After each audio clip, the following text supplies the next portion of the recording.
Hey everybody, welcome back. We've got one that everybody's been asking for. We got this little KLH Model 5. Had a lot of requests for information on this speaker and people wanting to know what I think of it. And a local customer came up today and brought this thing up. And we took some measurements, tore it apart, looked inside, kind of got a game plan of what could be done, what's best to be done. And here's what we figured out. Let's look at the measurements because the measurements came out really well on this one. If we look at the frequency response, there are a few little lumpy areas there, but not bad. Overall, pretty smooth.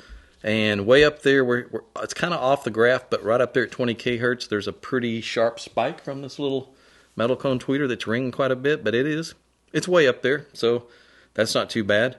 The effect of the grill, which I didn't even bring the grill with me, it's held on magnetically. It snaps on really well.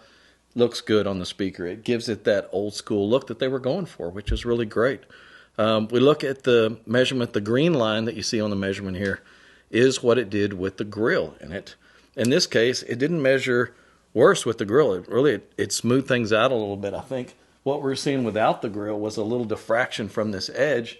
And when we put the grill on, the grill has a radius edge on the inside, and it wasn't as bad. So it's definitely one you could listen to with the grill on. You don't have to pull the grills off to listen to it. Next thing, there's a switch on the back.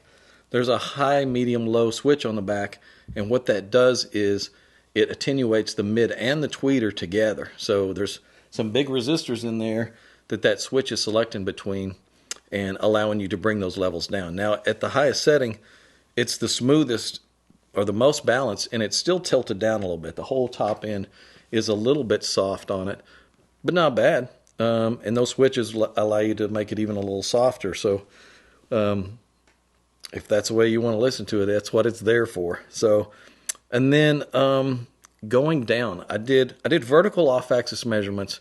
In fact, let's look at the vertical first. The vertical off-axis measurements, and keep in mind when we're moving up, we're changing the time arrival of these drivers. And in this case, even as we started moving up pretty high, it maintained a pretty even response. The time delay between these wasn't such that it was causing any out-of-phase situations, so that they did a really good job there. And because it's typically on a stand that's tilted back a little bit, I dropped 4 inches down from tweeter axis and took another measurement. Well, you can look at that one here, and that one, I think it's in green also. And it is even a little smoother as you go down. So if you're at the axis of the mid-range, it's actually even a little bit smoother there.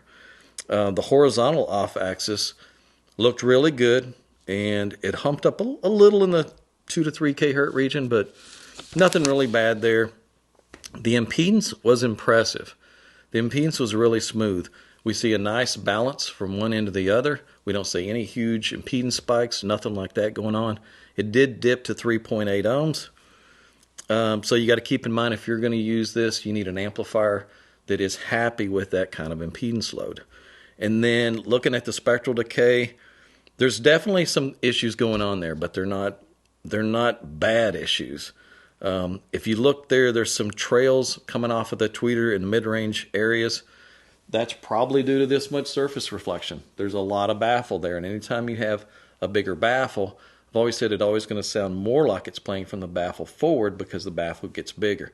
That's why a lot of modern speakers have gone to narrower profiles and smaller baffles. That's why we went away from this old school look and old school style to get that narrow baffle and minimize some of those surface reflections. So some of that is probably what we're seeing there as far as just some reflections, but it's not bad. It's really not bad at all. And so once we were through measuring these, we decided, okay, let's take a peek and see what's inside, because nothing about the measurements on this made me feel like I needed to do any redesign work. All of this looked pretty good.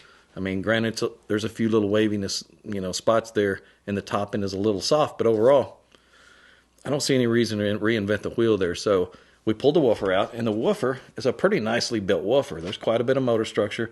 It is a little bit of a ringy metal frame, but that can be damped out pretty easily.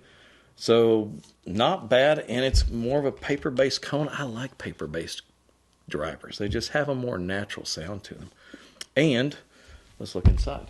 There are a couple of big iron core inductors. That's probably there on the woofer circuit.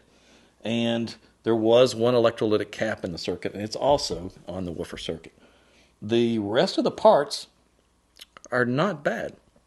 They used 2 air core inductors that are going to be on that mid-tweeter circuit, and there's 3 poly caps that are going to be on the tweeter mid circuit. So it wasn't super high-end parts, but it wasn't horrible either. I mean, where they needed to put good parts, they put good parts.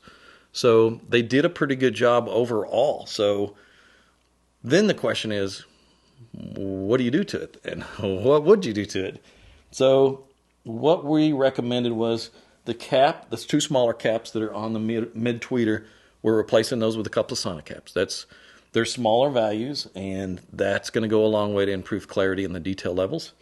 And we are replacing the 1 electrolytic cap that's in the woofer circuit with a pair of 62 microfarad poly caps. So that's going to improve some of that clarity in the vocal region.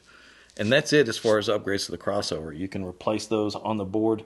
The electrolytic cap is going to need a jumper to go from that spot over to wherever you locate those 2 caps, because they're pretty big caps. There's no way they're going to fit on that board. But that's really not a problem. And the other thing I recommended was just line the whole box with no-res. Line the whole box with no-res will tighten up a little of this ringiness in the box, and it will control the bass response a little better. We're going to get deeper bass, a little tighter bass, and a little cleaner sound within the vocal region. And that's it. Like I said, no reason to reinvent the wheel on this. KLH did a pretty nice job with these things, and it's a pretty nice little speaker. So if you guys are interested in just ordering those little group of parts, just drop us a call. If I get a chance, throw something up on the site, and you guys can just click on it. So it's going to be a pretty easy little upgrade, and it can be a nice improvement on these things. And I appreciate my customer who is watching over in the corner, who brought this thing by for me to take a look at. I think it's a pretty cool speaker, and it kind of inspires me to come up with some of that old school style speakers. We're working on that for this year. We're going to do an old style speaker kit, old school speaker. So look for that later this year, and thanks for watching. I appreciate the subscribers, and if you hadn't subscribed, please do. We'll see you guys in the next video.